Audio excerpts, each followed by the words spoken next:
વાત છોટાઉદેપુરની છોટાઉદેપુરમાં ભારે વરસાદથી નદી નાળા છલકાયા ભારે વરસાદને લઈને જિલ્લાની સૌથી મોટી હેરણ નદીમાં ઘોડાપૂર છે હેરણ નદીમાં નવા નીર આવતા રબર ડેમ છલકાયો નીચાણવાળા વિસ્તારના લોકોને તંત્ર દ્વારા એલર્ટ રહેવાની અપીલ કરવામાં આવી રહી છે આપણે જણાવી દઈએ કે મધ્યરાત્રિથી છોટાઉદેપુરમાં વરસાદની શરૂઆત થઈ ગઈ હતી મુશળધાર અનરાધાર વરસાદ વરસ્યો અને તેના કારણે છોટાઉદેપુરમાં નદી નાળા છલકાઈ ગયા છે જિલ્લામાંથી પસાર થતી સૌથી મોટી હેરણ નદી જેમાં નવા નીર આવ્યા છે અને અત્યારે હેરણ નદીમાં ઘોડાપૂરની પરિસ્થિતિ છે હેરણ નદી બે કાંઠે વહેતી થઈ છે અને હેરણ નદીમાં નવા નીર આવતાની સાથે જ રબર ડેમમાં પણ પાણીની આવક થઈ રબર ડેમ છલકાયો છે એક્સક્લુઝિવ દ્રશ્યો બીટીવી ન્યૂઝ આપને બતાવી રહ્યું છે રાત્રે 2 થી 2:30 વાગ્યાના સુમારથી છોટાઉદેપુરમાં વરસાદની શરૂઆત થઈ ગઈ હતી હાલ તો તંત્ર દ્વારા નીચાણવાળા જે વિસ્તારો છે એ વિસ્તારોને સાવચેતી રાખવા માટેની અપીલ કરવામાં આવી રહી છે જ્યાં એક તરફ છોટાઉદેપુરમાં પણ ભારે વરસાદનું એલર્ટ આપવામાં આવ્યું હતું અને એલર્ટની વચ્ચે મધ્યરાત્રિથી છોટાઉદેપુરમાં વરસાદની શરૂઆત થઈ ગઈ હતી હજુ પણ વરસાદ ચાલુ છે અને હાલ હેરણ નદીમાં પૂરની પરિસ્થિતિ છે રબર ડેમ પણ છલકાયો છે છોટાઉદેપુરમાં ધોધમાર વરસાદ ભારે વરસાદ પછી અશ્વિન નદીમાં એક વ્યક્તિ ફસાયો દરગાહ પાસે ફસાયેલા વ્યક્તિનો વિડીયો વાયરલ થયો છે યુવકનું રેસ્ક્યુ કરવાની કામગીરી તેજ કરવામાં આવી છે દ્રશ્ય તમારી ટીવી સ્ક્રીન પર છોટાઉદેપુરથી સામે આવ્યા છે જ્યાં એક તરફ છોટાઉદેપુરમાં વરસાદી વાતાવરણ છે વરસાદી વાતાવરણ બાદ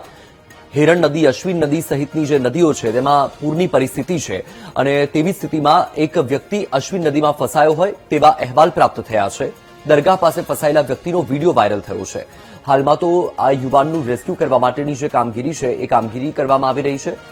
તમામ કામગીરીને તેજ કરી દેવામાં આવી છે કારણ કે છોટાઉદેપુરમાં મધ્યરાત્રિથી જ વરસાદની શરૂઆત થઈ ગઈ તેની સાથે નવા નીરની આવક થતા નદીઓ બે કાંઠે થઈ જિલ્લાના તમામ જે નદી નાળા છે એ છલકાયા છે તેવી સ્થિતિમાં અશ્વિન નદીમાં એક વ્યક્તિ ફસાયો વધુ માહિતી આપી રહ્યા છે સંવાદદાતા રાજેશ છોટાઉદેપુરમાં વરસાદી વાતાવરણ જોવા મળી રહ્યું છે વર્તમાનમાં વરસાદની સ્થિતિ શું નદી નાળાની પરિસ્થિતિ શું અને એક વ્યક્તિ અશ્વિન નદીમાં ફસાયો છે તેની સ્થિતિ શું જે વત્સલ વાત કરવામાં આવે તો જે હવામાન વિભાગ દ્વારા આગાહી કરવામાં આવી હતી એ જ આગાહી મુજબ આજે છોટાઉદેપુર જિલ્લામાં વહેલી સવારે 4 વાગે ધોધમાર વરસાદ વરસતા જિલ્લાની જે મુખ્ય નદીઓ છે તે રૌદ્ર સ્વરૂપ ધારણ કર્યું છે અને જે નસવાડી છે નસવાડી ના અશ્વિની નદીના કાંઠે જે એક મંદિર આવેલું છે એ મંદિરના ઓટલા ઉપર એક જે પૂજારી છે તે ફસાયેલા છે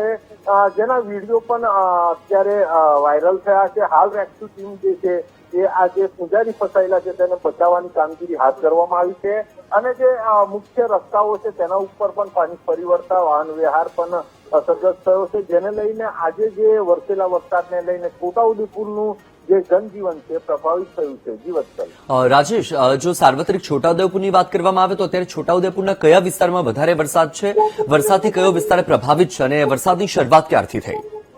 જે વાત કરવામાં આવે તો જે નસવાડી છે નસવાડી તાલુકામાં ધોધમાર વરસાદ વરસ્યો છે જે ઇતિહાસ એટલે કે અગાઉ ના વરસેલો એટલો વરસાદ વરસી જતા જે નસવાડી નગર છે તેના નગરમાં પણ પાણી ફરી વળ્યા છે ઘણી દુકાનોની અંદર પાણી ભરાયા છે ઘણા મકાનોમાં પણ પાણી ભરાયા છે જેને લઈને સૌથી વધારે નસવાડી તાલુકામાં વરસાદ વરસ્યો છે જી બિલકુલ થી માહિતી બદલ આભાર રાજેશ